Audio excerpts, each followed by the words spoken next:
2028ಕ್ಕೆ ನಾನೇ ಗೆಲ್ತೇನೆ, ನಾನೇ CM ಆಗ್ತಾನೆ, ನಮ್ಮ JCB ಸರ್ಕಾರ ಬರುತ್ತೆ ಅನ್ನುವಂಥ ಅತಿ ದೃಢವಾದಂಥ ವಿಶ್ವಾಸವನ್ನು ವ್ಯಕ್ತಪಡಿಸಿದ್ದಾರೆ ಯತ್ನಾಳ್ ಅವರು. ಅವ್ರು ಹೇಳ್ತಾ ಹೋಗ್ತಾರೆ, ಅಂದರೆ ಮುಸ್ಲಿಮರಿಗಾಗಿ ಈಗ ಆಡಳಿತದಲ್ಲಿರುವಂತಹ ಕಾಂಗ್ರೆಸ್ ಸರ್ಕಾರ ಏನು ಮಾಡಿದೆ, ಮೊನ್ನೆ ಬಜೆಟ್ನಲ್ಲಿ ಸಿದ್ದರಾಮಯ್ಯನವರು ಏನೇನು ಮಾಡಿದ್ದಾರೆ, ಸಚಿವರಾದಂಥ ಜಮೀರ್ ಅಹ್ಮದ್ ಅವರು ಅವರ ಸಮುದಾಯದ ಪರವಾಗಿ ಏನು ಮಾಡಿದ್ದಾರೆ, ಹಿಂದೂಗಳಿಗೆ ಏನು ಮಾಡಿದ್ದಾರೆ, ಈ ರೀತಿಯಾದಂಥ ವ್ಯತ್ಯಾಸವನ್ನು ಇಟ್ಟುಕೊಂಡು ಒಂದಷ್ಟು ಪಾಯಿಂಟ್ಗಳನ್ನು ಇಟ್ಟು ಹೇಳ್ತಾ ಇದ್ದಾರೆ.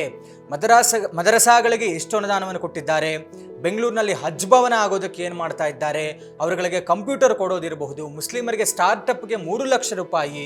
ಅಂದರೆ ಒಂದು ನಿಟ್ಟಿನಲ್ಲಿ ಲೇವಡಿ ಮಾಡುವಂತಹ ಪರಿಯಲ್ಲಿ ಯತ್ನಾಳ್ ಅವರು ಮುಸ್ಲಿಂ ಸಮುದಾಯಕ್ಕೆ ಕೊಟ್ಟಿರುವಂತಹ ವಿಚಾರಗಳನ್ನು ಸಿದ್ದರಾಮಯ್ಯನವರು ಇರಬಹುದು, ಜಮೀರ್ ಅಹ್ಮದ್ ಅವರು ಇರಬಹುದು, ಜೊತೆಗೆ 1000 PSI ಟ್ರೈನಿಂಗ್ ಏನು ಕೊಡಿಸ್ತಾ ಇದ್ದಾರೆ ಜಮೀರ್ ಅಹ್ಮದ್ ಅವರು, ಇದನ್ನೆಲ್ಲ ಮೆನ್ಷನ್ ಮಾಡ್ತಾರೆ ಯತ್ನಾಳ್ ಅವರು.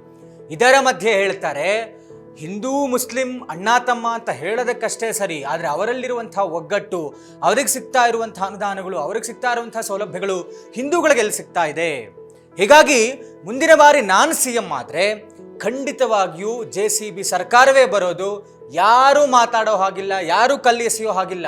ಗಣಪತಿ ಮೆರವಣಿಗೆ ಹೋಗ್ತಾ ಇದೆ ಅಂತ ಹೇಳಿದ್ರೆ ಮುಂದೆ ಒಂದು JCB, ಹಿಂದೆ ಒಂದು JCB, ಕಲ್ಲು ಎಲ್ಲಿಂದ ಬಂತು ಅನ್ನೋದು ಗೊತ್ತಾದ ತಕ್ಷಣಕ್ಕೆ ಅದನ್ನು ಅಲ್ಲೇ ಅಗದು ಮುಗಿಸ್ಬಿಡ್ತೇವೆ. ಪ್ರತಿ ಸ್ಟೇಷನ್ನಲ್ಲೂ ಕೂಡ 2 JCB ನಿಲ್ಲಿಸ್ತೇನೆ. ಹೀಗೆ ಯೋಗಿ ಆದಿತ್ಯನಾಥ್ ಮಾದರಿಯಲ್ಲಿ ನಾನು ಆಡಳಿತವನ್ನು ನಡೆಸ್ತೇನೆ, ನಾನು ಸರ್ಕಾರವನ್ನು ರೂಪಿಸ್ತೇನೆ.